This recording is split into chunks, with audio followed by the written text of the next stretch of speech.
So this. it's actually really interesting when you said that Bitcoin is a living organism. I 100% agree with that. The way that it acts, it plays on human greeds to ensure its survival, and that is one of the, like, when you're first starting to go down the Bitcoin rabbit hole, and you have these eureka moments, right? You're just like, oh my god, this thing, and then then you have like many of those, but it's interesting the way, and I'm going to give this example because I think it's the perfect example, right? The Chinese Communist Party, they banned Bitcoin mining, and within a couple of 6 months, 6 7 months, Bitcoin hash rate is back to all-time high. No central authority, no CEO pushing that. It was just pure profit incentive alone, and it's as if the network has like co-opted human beings to make sure it lives to fight another day. And it's insane, right? And then it rewards you obviously with, NGU, the incentive, the sovereignty, et cetera, et cetera. So it's kind of like a you know what I'm talking about, the great white shark, and there's this tiny little fish that swims underneath. I don't know what the correct do you know it? I don't know the name. I know what you're talking about, though. They Yeah. have a symbiotic relationship, Symbiotic. right? There we go. That's the thing. So I 100% agree with that, and it's interesting because Bitcoiners and I've said this many times. You always end up coming to a very similar conclusion, but everyone hits it from a very different angle. But it all kind of comes together at the end. I don't know if you want to add to that. Yeah, I totally agree. And to be fair, I didn't come up with the idea that Bitcoin's a living organism. Actually, Ralph Merkle from like Merkle Tree Cryptography, he was the first one who ever published about this. I think it was 2016, maybe. And he was talking about DAOs. And his quote is something like Bitcoin is the first example of a new form of life. It lives because anyone, anywhere can run a copy of its code. It lives because the copies are always talking to each other. It pays us to keep it alive, etc. And so I'm standing on the shoulders of giants. Gigi has written about this since, excuse me, Tomer has written about this. And so your point about many people finding the same conclusion through Bitcoin is so true. This happens over and over and over again. And you could even say that the people trying to figure out what this thing is are also a part of the meta organism that is Bitcoin, right? We're trying to explain it. Our ideas bump into each other.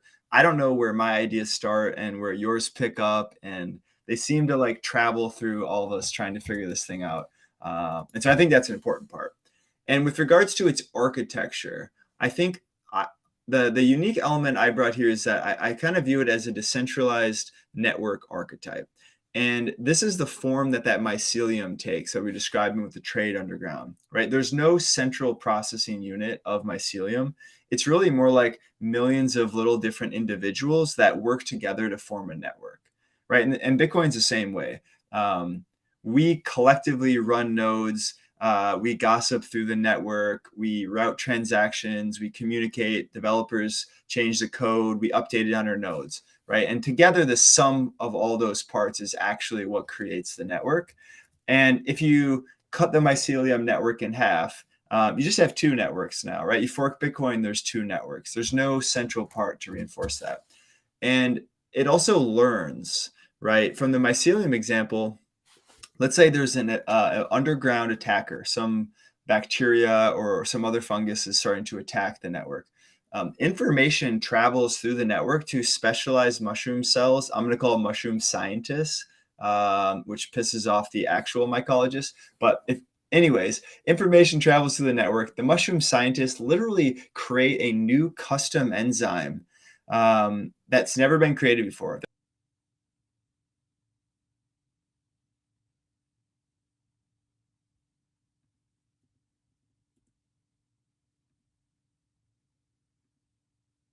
Oh, looks like Brandon might be having some connection issues. Opti, jump in while Brandon comes back. Well, it was just about to get real spicy. It was getting so good. Oh man, it was getting so good. Oh, dude. Yeah, no, he was talking about, and it's just interesting because in. Oh, there we go. There he is. You're back. All right. Oh no, did I lose you guys? Yep, but you're back. All right, man. You were literally about to hit the home run. Oh man, let me nuke my phone internet just first. Okay. Do you know where I left off there? Where did you, man? You were saying so many good things. It's hard to pick I one. think you dropped off at mushroom scientist. Mushroom scientists are getting Okay, mad. Yeah, okay. yeah, yeah. Perfect. So to summarize that, underground, the mycelial network, it gets attacked, right? It's a constant biological battle underground. And when the mycelial network gets attacked, it sends information through the network to the mushroom scientists, and they literally create a new custom enzyme through chemistry. And then they ship that enzyme over to where the problem is, and that enzyme deals with the attackers. And over time, that mycelial network retains all the molecules it's produced to defend itself, and it becomes better and stronger over time, right? So it learns and it becomes more anti-fragile.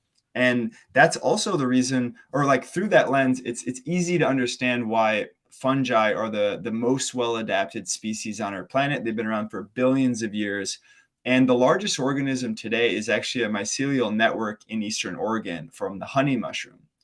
It's like 5,000 years old, and it's literally eating an entire forest in Eastern Oregon. And now let's compare that to Bitcoin, right? Let's say there's a bug in the software or there's some environmental FUD, right? Information travels through the network. It finds its way to the developers or mushroom scientists. The developers produce a new software patch or enzyme, and then the developers ship it out to the nodes. We all update, take care of the problem. And like the mycelial network, the Bitcoin network learns, it responds to its environment and becomes more anti-fragile over time. Holy crap! And I love that analogy because it. What else could you compare it to? Like that is the thing to compare it to. And this concept, right? Of it's not it. You say it in your piece, decentralized intelligence, and that's exactly what it is because it's. You would say the human beings are kind of the intelligence of it and then them kind of working together, but there is no central authority kind of dictating where should we go, whatever. It's kind of, there's kind of a battle and people are like, no it's this, no it's that, but the thing just keeps on chugging along as if none of that exists, and it just keeps providing those incentives to keep the human beings captured, basically working for it.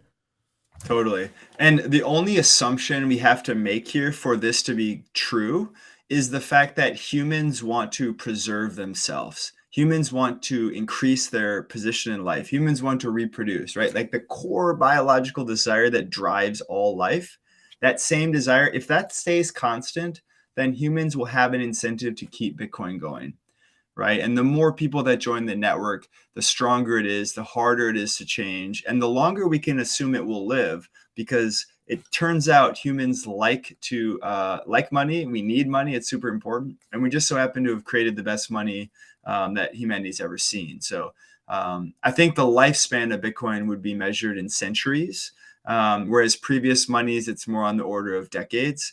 And we could even say Bitcoin's immortal. It's a bold claim, but I think there's at least some rational thought behind it. Another question might be like, why would it be good that Bitcoin mimics life, right? So what if it's alive? Like, why would we even want that? Well, one thought is that through evolutionary pressures, the organisms that are around today, they have successful strategies that allow them to survive and thrive in their unique niche. And so, like, the things we see today, they're not by mistake, right? Like the hummingbirds and the flowers, or that sucker fish and the shark, right? Those are strategies that work today.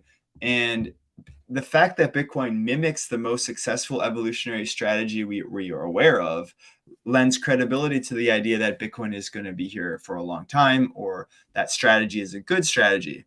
Another way to look at life, or living versus non-living. So life is good, right? It's anti-fragile. It learns from its environment. It's robust, right? Like think of an old growth forest. It's more like an ecosystem, and it's very hard to attack compared to, let's say, fiat or something that's not alive. Let's think of just standard wheat monocrop agriculture, right? It's really efficient. You can get a lot of yield per acre in a monocrop. However, one little problem and the whole thing goes down, right? There's a famous case study of bananas. I think this was in the 50s. And the way we produce bananas is we essentially just clone one species over and over and over again. So something like 80% of all the bananas in the world at this time were a single genetic code. And another fungus figured out how to consume that banana. And what happened was that one fungus ate all the banana crops in the entire world over a couple year period, and there was a massive food shortage, right? So fiat or monoculture or human design or not in alignment with nature, all those things are synonyms. If we go that route, hyper efficient, but super, super vulnerable. And Bitcoin, on the other hand, is that robust old growth forest that's resilient.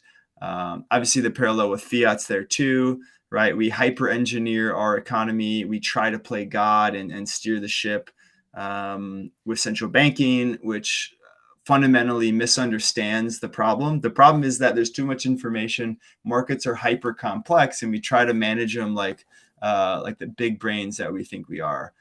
However, fiat money gives you price stability in the short term, but it risks that blow up period when the systemic collapse always occurs, right? And Bitcoin's the opposite. There's no price stability in the short term. However, systemically, it's very stable because shocks in the economy will not cause Bitcoin to break. There's no way to politically capture Bitcoin and inflate it, which comes back to haunt us. So hopefully that parallel makes sense.